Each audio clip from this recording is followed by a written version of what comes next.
Doug, thanks for being here. I kind of want to call you Doc because I think it'd be a cool nickname, but we're going to go with Doug.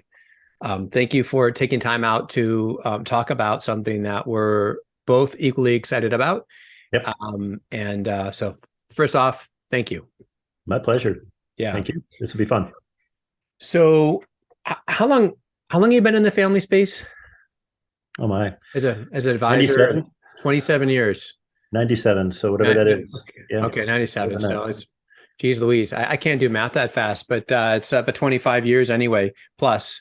That's quite a while. The family business consulting space hasn't been around that long anyway, really, through history. Right. So I would say you're on the front edge for sure in that regard.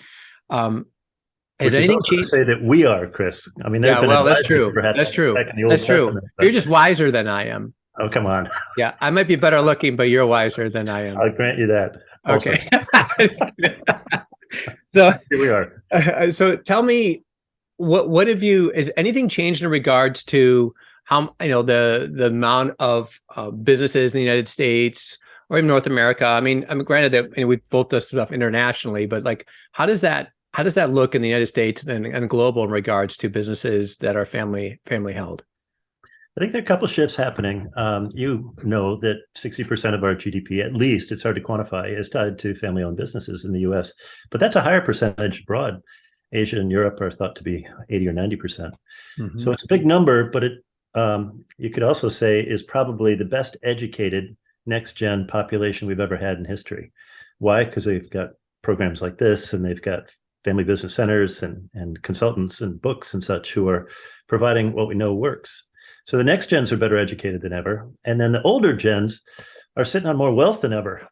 You probably know 74 trillion is being transferred in this time, which is thought to be the biggest transfer of wealth in human history. Well, what does that mean? These folks are anxious, can't sleep at night. The younger ones are anxious, can't sleep at night, can't prove their capacity to their elders. And they might be next gens of 20 years, 40 years, 50 years. They might be 60-year-old next gens who are holding on because the older gens are living to be 80 or 90 or more and still love the business. So we've got a bunch of demographic changes that are going on. Yeah. So I see that because that definitely is the case. And a few things. One is we got the baby boomer generation, those folks holding that, as far as the running the businesses, and then also longevity. So all these trends that are intersecting one another, and I imagine that through that time that we knew was coming in regards to this transfer of wealth, we're still just in the entry point in the middle. Like we're not coming on the other side of that. Like this is going to go on for several years, right? Like this is not new. Correct? I'd say it's early, in fact, in that awareness, because next gens are digitally trusting and they're expecting you to communicate with them in a digital manner. So they'll, as natives, they'll say, "Who is Chris Yonker?" They'll do a search, right? And then they'll see validations and references and that kind of thing. And then they'll say, I want time with this guy. Yeah. Yeah.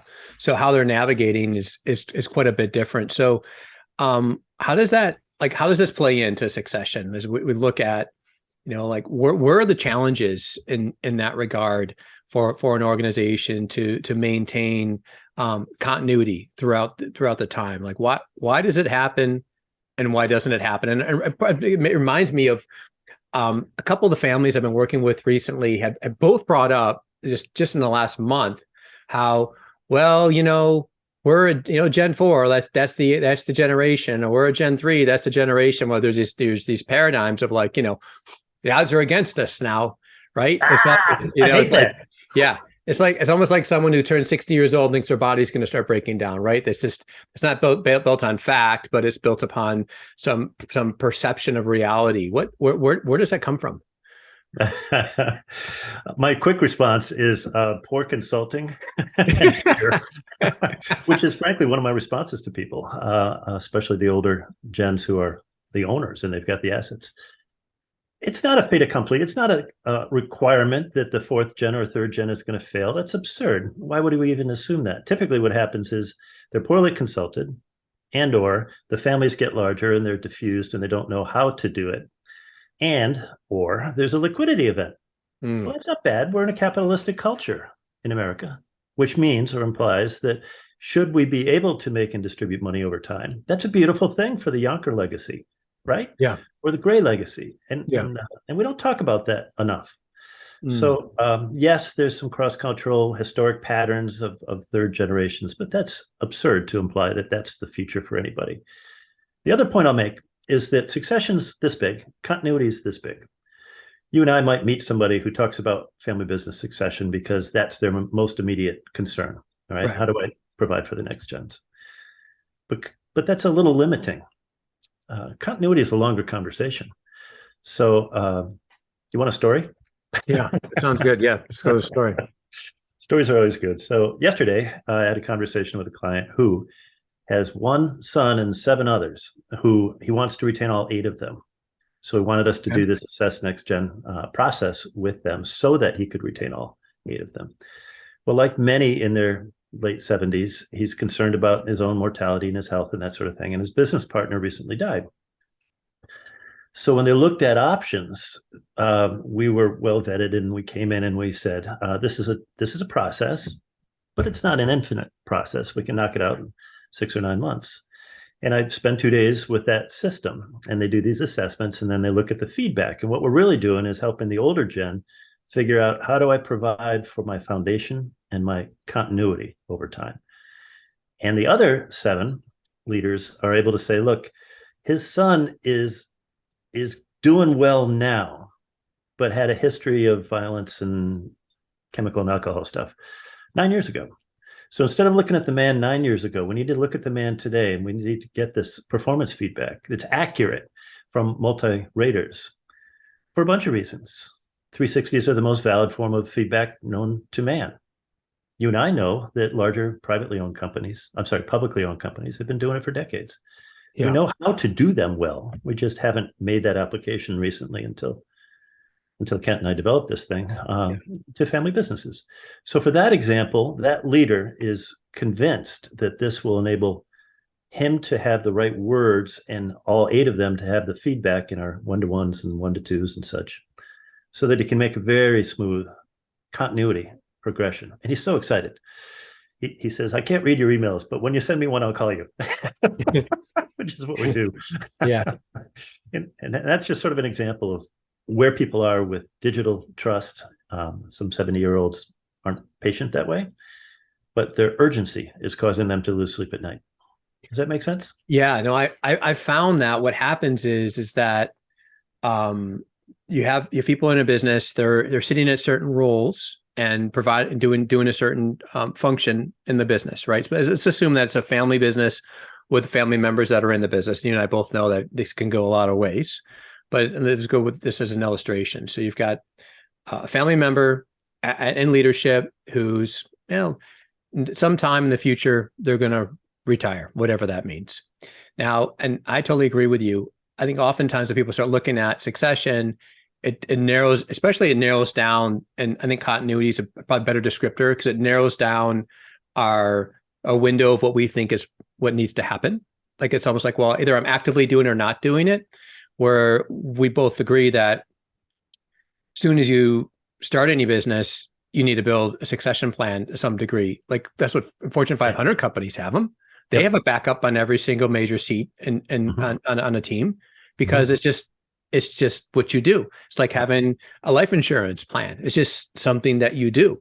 So there's that layer of it. But then there's also a layer of, like, what I found for most family businesses, unless it's like so hostile and crazy, regardless of the level of conflict, most family members would like to enjoy the benefits of having something that's carried on for their grandkids and their own next generation, because it provides opportunity.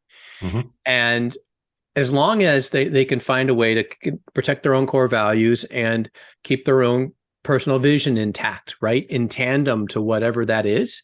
Like, I believe that there's and for the 10 years I've been doing this and the people I've worked with and interviewed, I found that most all folks will fall into that camp. Hey, if we can find a way to make this work for everyone, and not, I don't have to sacrifice what's really core to me, then I'm in. But the challenge comes in, Doug, is like I start seeing conflicts we have, or I don't know who the next person's going to be to do this, or next person to be to do that. And sometimes we get in paradigms that it has to be family members, which you and I both know is totally not important. But there's like how to navigate that. That's why it's so important to work with someone from the outside. It's not clear, right? Right. And what I see that what you guys have built, the Assess Next Gen, is a tool that we'll get into that allows people to get perspective on somewhere where someone sits. And then for parents, that are out there, there isn't a parent that I've talked to that didn't say, I just want my kids to be happy, right? And happiness is going to come from being engaged with your purpose and what you're here to do, right? Regardless of what that is. And I see this vehicle as something that does that also. So what was it that caused you and your partner to go out and build this? Like, what was the driver behind, when did you decide that there was, well, we got there's obviously a need and no one's filling it, so we got to do it. Yeah, maybe we're foolish or maybe we're brilliant. Who's to say, right? Time will tell. Well, the short answer is that Kent Rhodes is also a colleague at the Family Business Consulting Group, and one of our colleagues, Christy Data, is the president. And I had not met Kent. During COVID, most of our meetings were virtual, and I joined the firm during that time. There was an opportunity in Chicago. We meet quarterly for us to shake hands. So I texted him beforehand and said, Christy says that we should talk. So we did for about this long. And that was November, I think. Subsequently, we met weekly for about a year. And that's an example, I think, of the mutual value we get from those conversations. The short answer is I've been doing statistical analysis when I was doing my graduate work at Dartmouth, up the road from you in New Hampshire. And yet that was in a different arena, and that was 25 years ago. And I didn't really know what had evolved since then. And my doctoral work was related, but not quite related. So I looked at this and I looked at Kent and I said, what's your background? And Kent has expertise with family business systems. He had done some 360s.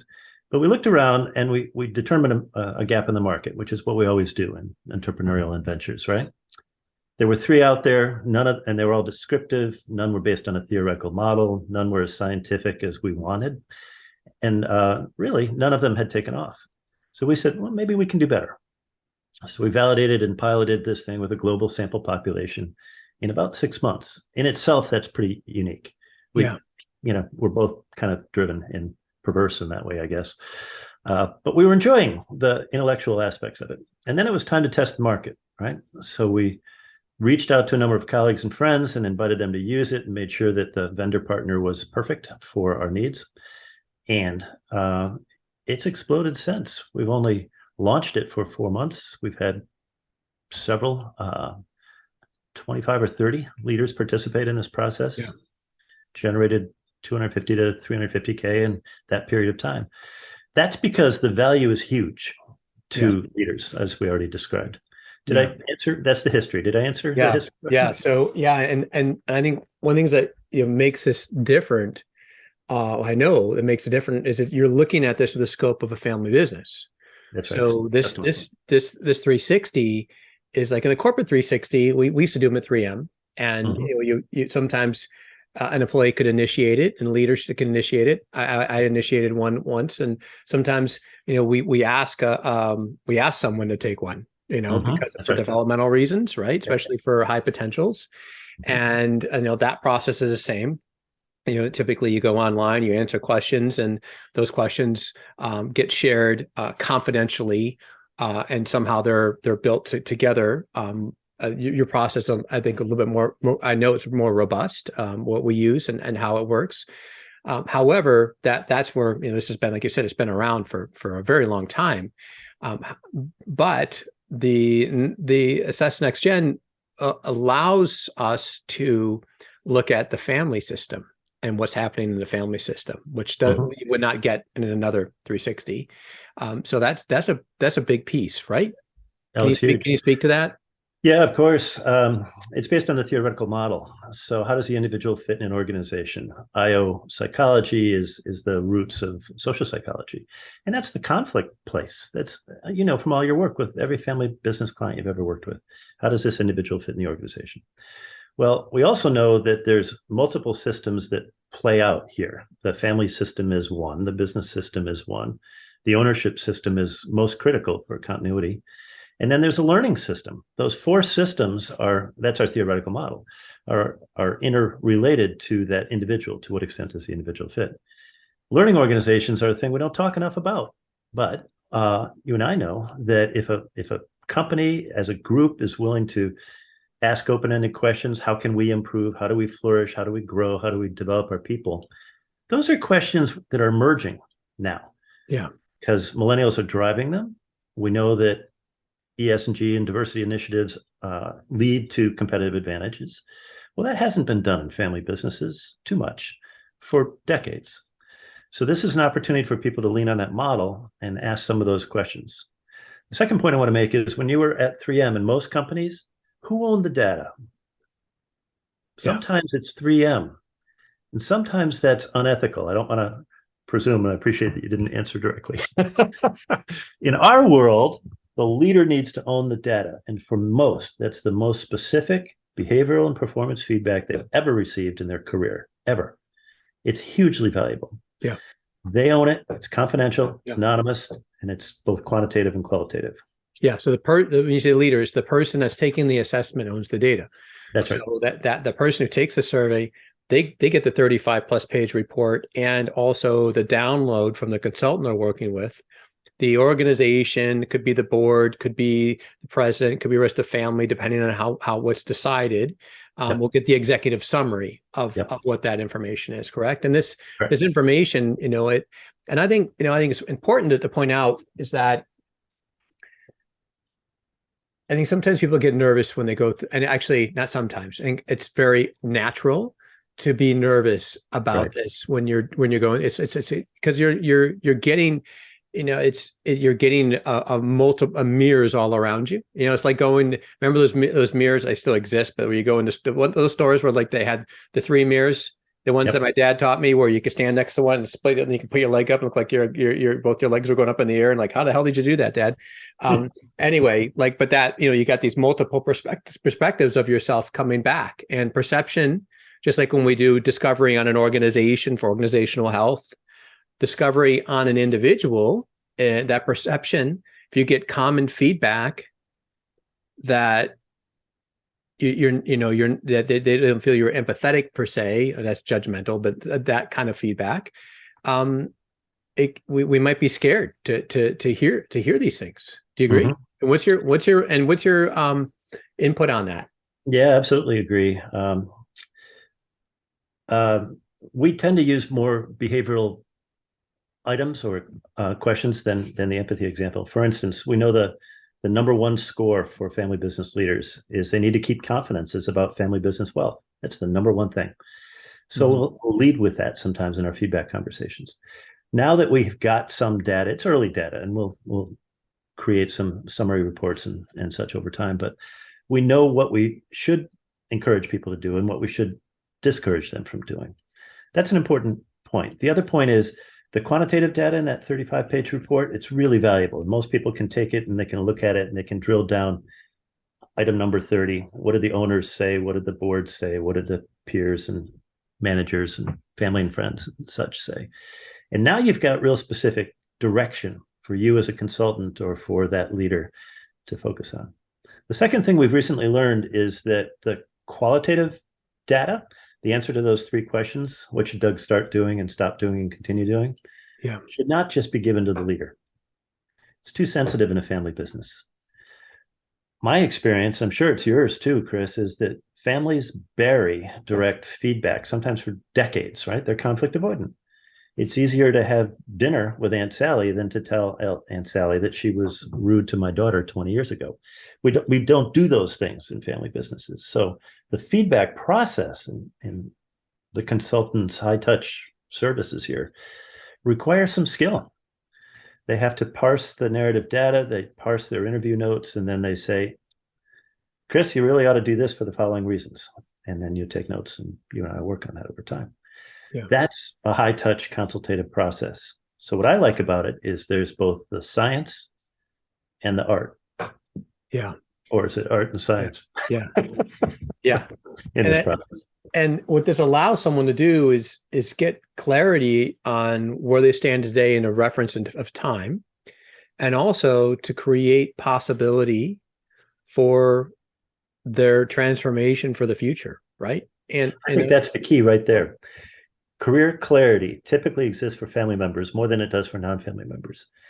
But non-family members outnumber the family members and the owners by huge numbers. If you've got 200 employees, maybe there's 3 or 5 who are family members and 3 or 5 who are owners, but the balance are non-family. Well, what kind of feedback do the non-family get over time? Yeah. Most of our clients have more non-family leaders in their senior leadership positions, right? Well, they can't easily go to a certain person and get feedback. They need to go to 20 or more people and get this kind of feedback. Yeah. And I find also sometimes folks are more guarded, non-family to family in a family system, and Yep. relationship is some of that feedback.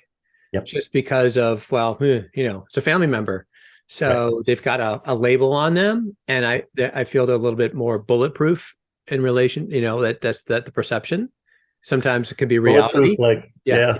yeah. Right. In regards to that kind of feedback and what that Yeah, can mean and what that could do. Right. you're absolutely right. Yeah. Bulletproof, but not necessarily true. In fact, often wrong. Yeah. No, it's fair. It's Because fair. we don't always share everything we could with the family members Yeah. of the ownership group. So what this tool does not necessarily have to be tied to succession. It's really tied to continuity and also unlocking the potential in basically in the human capital side of the business, right? And Yep, that's why I look at it. And then absolutely. building thoughtful development plans and or potentially a career track for Yes. these for leaders in an organization. And with that being said, does it matter if they're family or non-family? No, we've got 2 versions that we've validated. And I think that's really important. So the example I gave you a minute ago is the prodigal son type example. We've got one who we're not sure if he's a good fit for the business.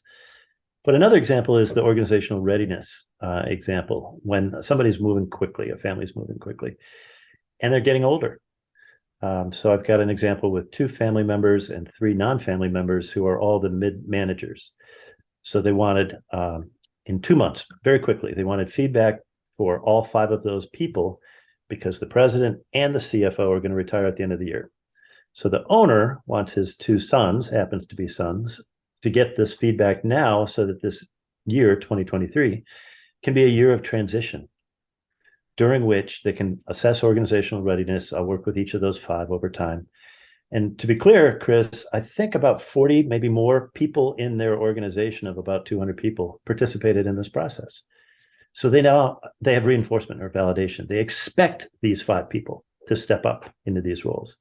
It's already led to 2 reassignments, I think, and exactly what you'd want when you think about human capital is to me a vague term and needs specificity. It needs programs or plans or timelines added to it.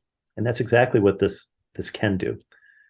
Related point is some of our clients are interested in doing this every other year so that they get repeated measures or repeated assessment. Remember, it goes to the individual. The value for them is that they can then track behavioral changes over time, and they can confirm that the others are validating that Doug's changing in the ways we want him to change. Yeah. And if not, then we need to replace Doug, perhaps.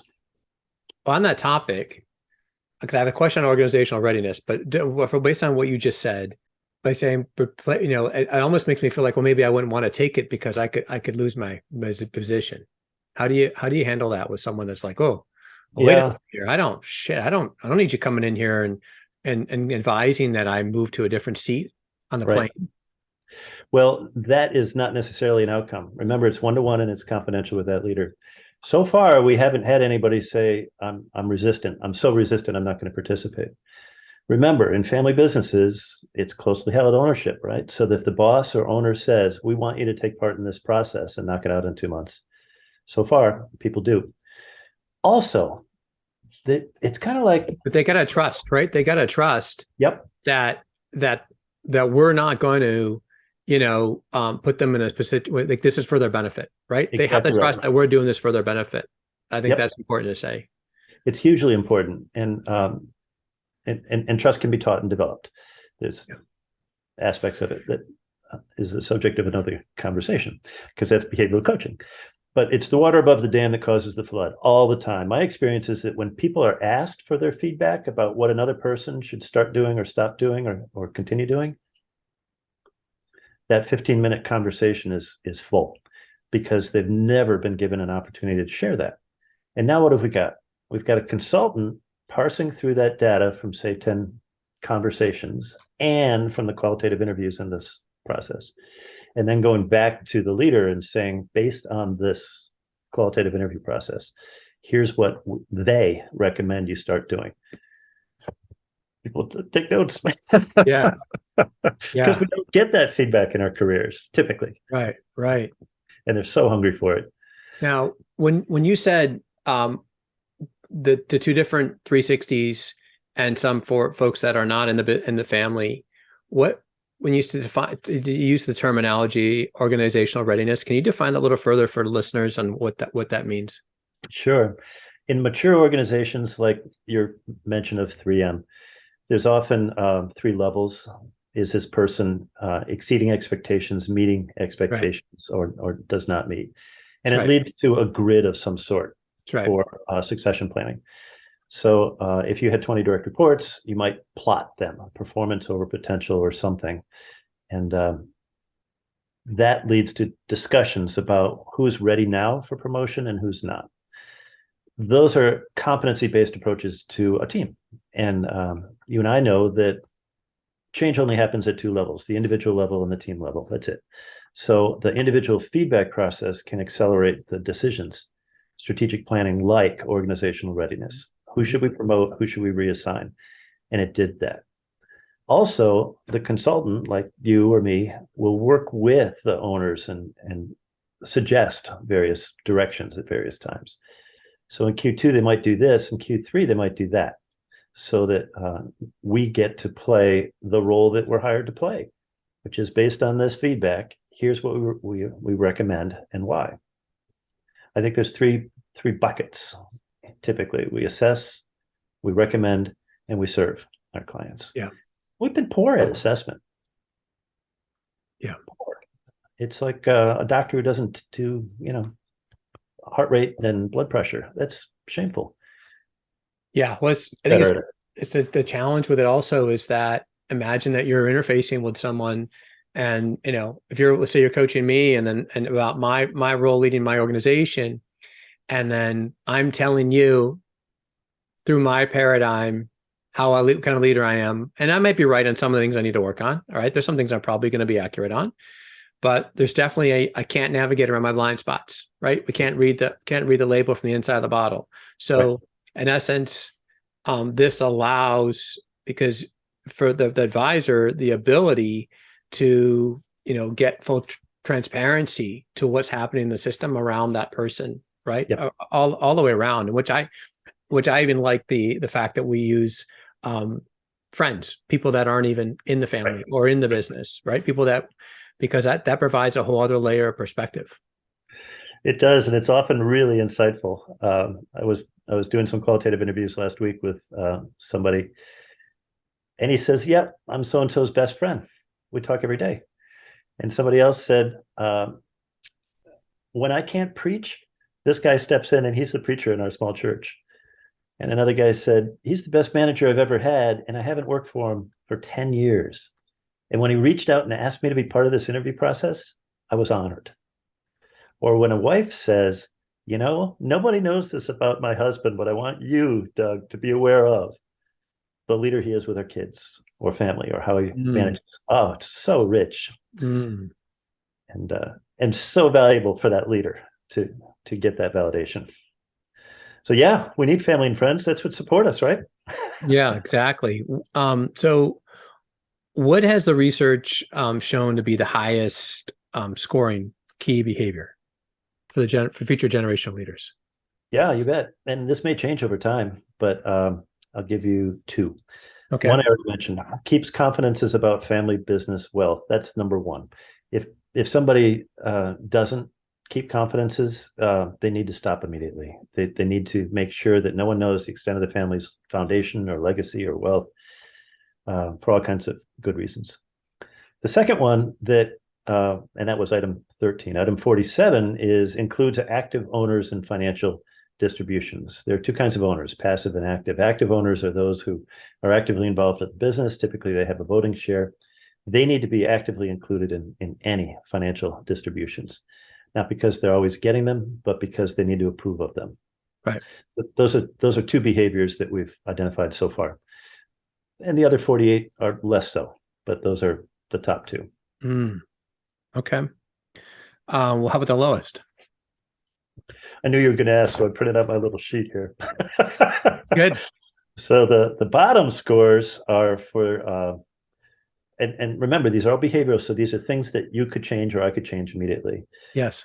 If we don't have a system for rewarding customers who provide referrals, we need to create a system to reward customers who provide referrals. Most family businesses are prideful on loyalty and integrity. We take care of our people, but we don't always take care of our customers. As a business leader, you know how critical it is to have qualified referrals all the time. So that's a behavior that most of our clients so far are low on, but they could develop. And the second one, I'll give you the bottom two, is one that I think is misunderstood often. When you were at 3M or any Fortune 500 company, there's an individual development plan, an IDP, or it's now called a personalized learning plan, a PLP. Yep. Family businesses don't have those things. Nope. So when we originally used this question, we got that feedback pretty clearly. It was the lowest score overall. In fact, in our conversations, people said, "What the heck's an IDP?" Yeah. So we've tweaked it. So now the item says something like, "We utilize a learning program for career development," or something like that with our employees. I don't remember the exact language, but the reason is we need to customize this assessment to reflect what we're learning, so it's a feedback loop for us as well as for them, and make sure that it serves them in important ways. I think that goes back to the point about learning organizations too. If you've got a client who's not open to this kind of feedback process, you won't work with them in this. You'll do other things perhaps, but you won't be able to affect change over time in the way that we're talking about. Yeah. I mean, this is truly designed for an organization that wants to ensure a continuity, wants that also gets that a growth-directed company requires growth-directed leaders. Like there's a correlation. You can't miss that. I tell that to executives and team members all the time. Like if you're in a growth-directed business, you will have to rise to the level of the growth in your seat. That's and right. if you can't, you will eventually leave or be displaced. And I bet they love that. They hire you for your energy and your honesty. I bet. Is that true? Yeah. Well, it's true. It's news that we don't like. If you like change, now we all don't like change, right? Like it's like what they say, taxes, death, and change, the three things that are inevitable in life, right? But we resist all three as human beings typically. We don't, which is really bizarre. Change, it's like we live in a world where change is always the constant. But we don't like it for whatever, as human beings, right? We have self-preservation.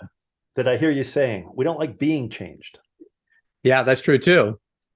But that's true. And family businesses are more responsive to market changes.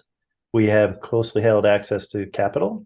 Family businesses have responded in COVID faster than publicly traded companies. So we like to lead change, but we don't like to be changed. You don't want Doug to tell you what to do, but Yeah, ever. I mean, that is accurate. And actually that goes back to the longevity piece of like family businesses and some of the data that's been pushed out that I learned when I was studying my certification.